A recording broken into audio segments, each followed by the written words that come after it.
Assalamualaikum warahmatullahi wabarakatuh. Alhamdulillah, wassalatu wassalamu ala rasulillah wa ala alihi wa sahbihi wa mawala. Apa kabar semua sahabat-sahabat Umi dimanapun berada? Semoga sehat selalu, dalam kebaikan, keberlimpahan, dan dimudahkan oleh Allah untuk bisa hadir di tanah sucinya. Amin ya rabbal alamin. Kali ini Umi akan membahas satu tema yang mungkin sangat penting bagi para calon jamaah umroh, yaitu tentang ancaman penyakit yang sering menimpa jamaah umroh saat di Mekah maupun di Madinah. Berikut penjelasannya, semoga bermanfaat. Jangan lupa mohon dukung dulu channel ini dengan like, share, dan komen, serta subscribe bagi yang baru bergabung. Semoga dukungan Anda menjadi amal kebaikan, menjadi penyemangat Umi, dan juga menjadi amal jariah bagi kita semua.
Terbesar saat kita ingin maksimal melaksanakan ibadah umroh maupun haji adalah kesehatan.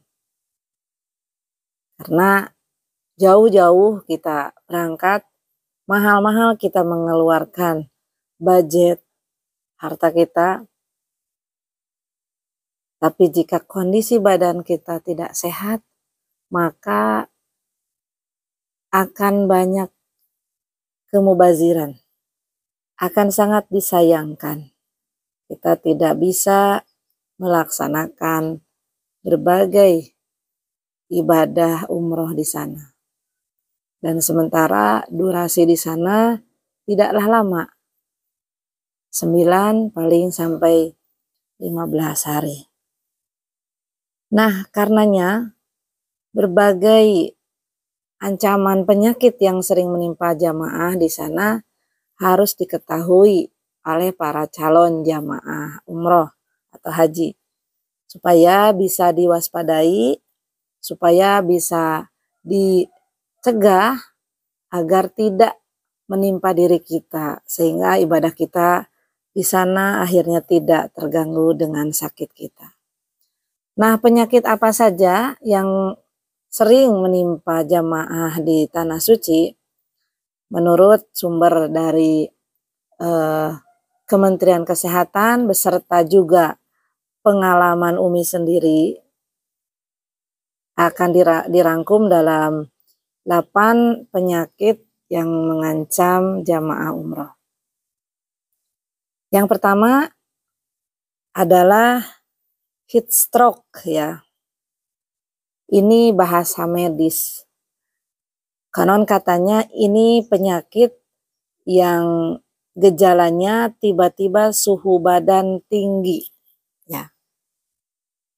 Efek daripada ini merupakan efek daripada suhu tinggi di tanah suci yang mungkin masih kaget bagi tubuh kita.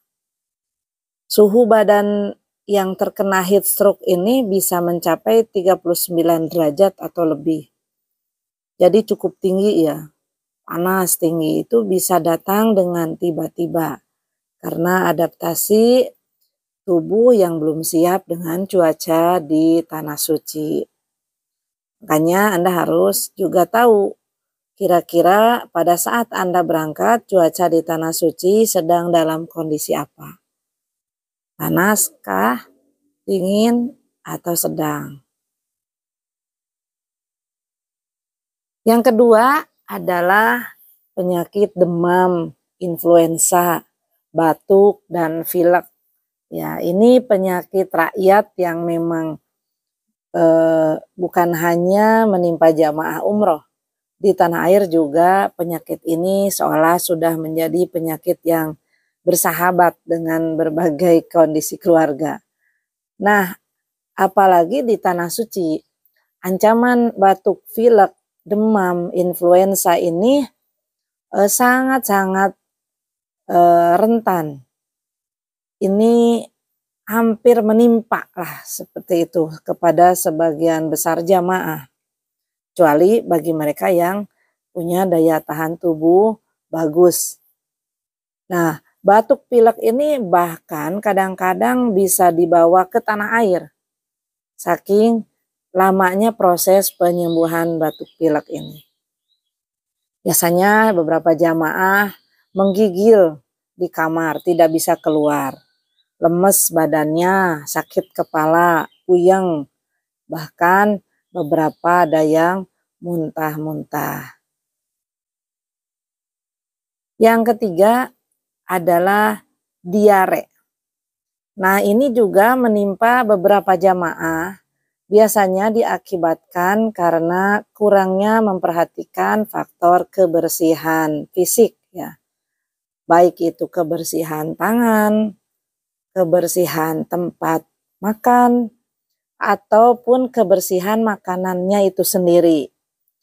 Contohnya seperti ini. Kita misalkan dalam perjalanan membeli sebuah makanan, buah-buahan di pasar Toib misalkan. Nah, tanpa kita mencuci tangan, kita langsung memakan buah-buahan itu. Maka itu biasanya rentan menyebabkan penyakit diare. Begitupun dengan kondisi tubuh kita yang malas cuci tangan dengan bersih, malas untuk misalkan maaf ya, membersihkan area-area sensitif dengan bersih, maka itu juga bisa menyebabkan timbulnya bakteri-bakteri. Jadi harus sering cuci tangan, harus sering melihat kondisi makanan yang akan kita makan itu bersih atau tidak. Yang keempat adalah panas dalam. Nah, panas dalam ini biasanya juga diakibatkan karena kurangnya asupan air mineral. Ya, mungkin karena faktor kesibukan kita akhirnya jarang minum, sehingga kekeringan, dehidrasi. Indikasinya orang yang panas dalam itu biasanya bibir pecah-pecah, kemudian bisa tumit pecah-pecah, kulit mengering, dan sakit tenggorokan. Nah, Umi juga pada umroh yang Ramadan lalu mengalami hal itu. Bibir sampai berdarah-darah, tumit sampai berdarah-darah, dan itu sangat sakit. Bahkan sampai membuat jalan itu sakit. Karena tumitnya memang berdarah-darah terbuka. Nah, untuk mengatasi panas dalam ini memang harus banyak-banyak minum air. Terutama di sana ada air zam-zam.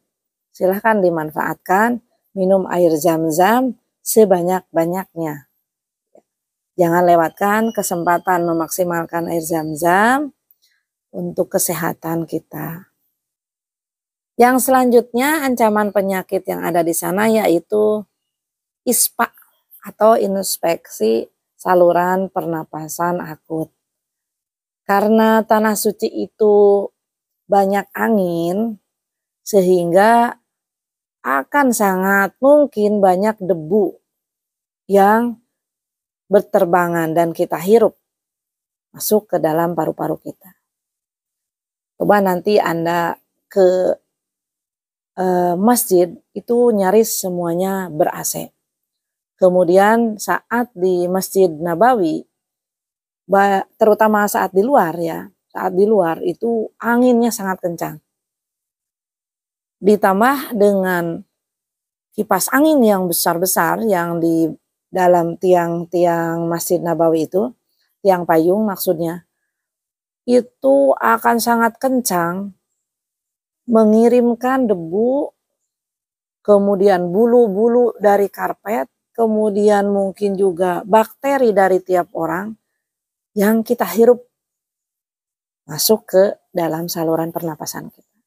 Itu biasanya sangat riskan, terutama bagi mereka yang mempunyai keluhan atau penyakit di bagian pernapasan. Jadi sarannya kalau dalam kondisi Anda di dalam cuaca atau angin yang seperti itu, baiknya memang gunakan saja masker agar tidak langsung Anda menghirup udara-udara yang kotor. Yang berikutnya, ancaman penyakit di sana adalah meningitis. Nah, ini memang penyakit yang konon katanya banyak menjangkiti penduduk di daerah Timur Tengah ya. Walaupun mungkin berapa persen dari kemungkinan itu, namun memang ancaman itu memang masih ada. Gejala dari meningitis ini biasanya mual, muntah, nyeri yang hebat, kemudian demam juga, demam tinggi. Nah, untuk menghindari meningitis ini sama dengan penyakit ISPA tadi, kalau sekiranya kita akan ke area yang padat, contohnya saat kita hendak mengecup hajar aswad, saat kita akan keluar dari masjid saat pulang sholat, itu biasanya berdesak-desakan di pintu-pintu masjid. Nah, gunakan saja masker supaya memperkecil kemungkinan Anda terkena bakteri, virus dari jamaah lain. Seperti itu ya teman-teman. Jadi ancaman meningitis memang selalu ada. Walaupun mungkin kadarnya sekarang sudah mulai rendah. Karenanya aturan pemerintah juga sudah tidak mewajibkan lagi adanya vaksin meningitis. Berikutnya, ancaman dari penyakit yang ada di Tanah Suci adalah COVID-19. Nah, COVID-19 ini walaupun memang alhamdulillah sudah reda, tapi nyatanya konon masih ada. Di berbagai belahan dunia masih ada didapati pasien-pasien yang terjangkit COVID-19. Nah, untuk itu perlu juga kita mewaspadai dengan memproteksi diri, tetap menjaga imunitas kita dan menggunakan masker sekali-kali jika dalam kondisi yang sangat padat agar minimalisir penularan-penularan yang diakibatkan dari interaksi nafas ya, terutama ya seperti itu. Jadi tidak ada salahnya tetap kita menyediakan masker sesekali kita pakai saat di Tanah Suci. Yang terakhir, yang sering kali mengancam jamaah saat umroh ataupun haji, ini yang paling banyak adalah kelelahan ekstrim. Nah, jadi ini faktor kelelahan ini akhirnya bisa memancing penyakit-penyakit yang tadi disebutkan. Karena jika badan memang sudah kelelahan, maka itu artinya imunitas kita sedang turun. Itu artinya kekuatan fisik kita sedang lemah atau ngedrop.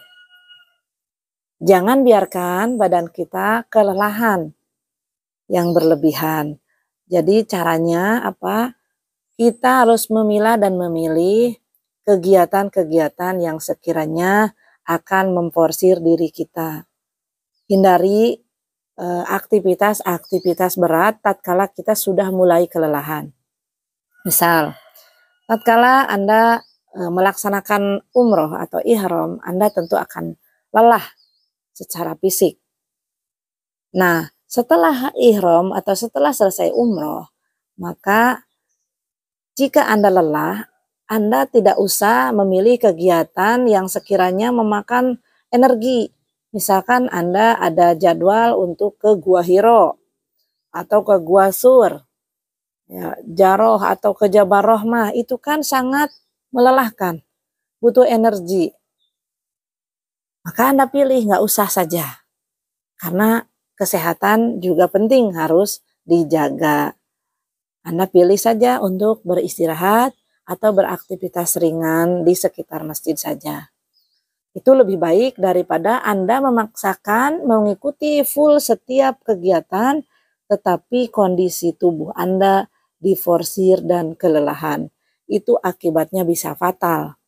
Anda satu hari itu bisa full kegiatan, tapi besok hari Anda bisa juntai alias tepar di tempat tidur. Terlebih apabila penyakitnya berat, nanti bisa-bisa dirawat di rumah sakit. Nauzubillah. Makanya porsi kegiatan kita juga harus diseimbangkan dengan kondisi tubuh kita.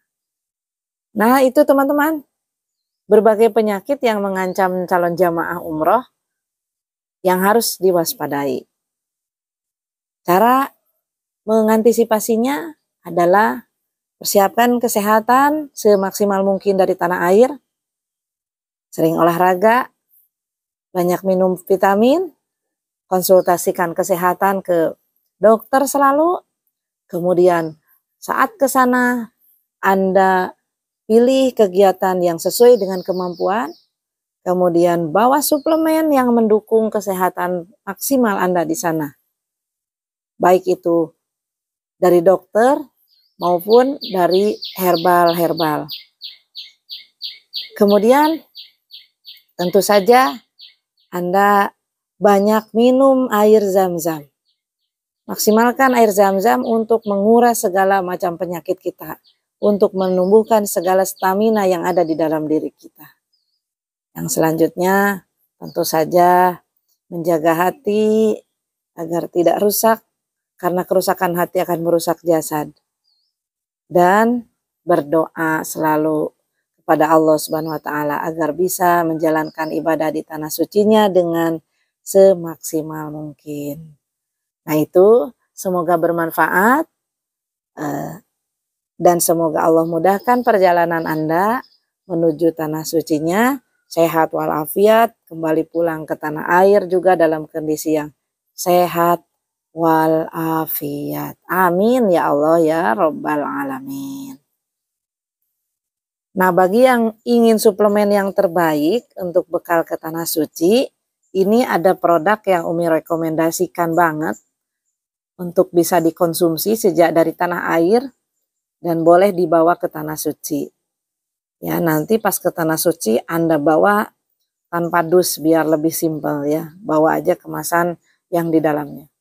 Ini produk-produk sesuai sunnah Rasul, kandungannya sesuai banget dengan sunnah Rasul, susu kambing, buah delima, buah tin, habatus sauda, madu, dan lain sebagainya. Sangat recommended untuk Anda konsumsi, terutama bagi yang butuh stamina ekstra, bagi yang butuh doping ekstra, bagi yang punya riwayat penyakit-penyakit berat seperti diabetes, nyeri sendi, kolesterol, kemudian asma, kanker, dan penyakit-penyakit lainnya. Ini produk yang Umi konsumsi sendiri dan alhamdulillah khasiatnya memang bukan main ya. Terasa banget progresnya dan Makanya Umi berani untuk memberikan rekomendasi. Jika membutuhkan produk ini, alhamdulillah Anda bisa menghubungi nomor di bawah ya. Bisa lebih paham apa ini kegunaan, kandungannya, dan bagaimana cara mengkonsumsinya. Semoga juga untuk Anda bisa cocok ya. Bisa Allah berikan jalan wasilah kesembuhan dan kekuatan dari produk-produk ini. Sekian video saya. Assalamualaikum warahmatullahi wabarakatuh.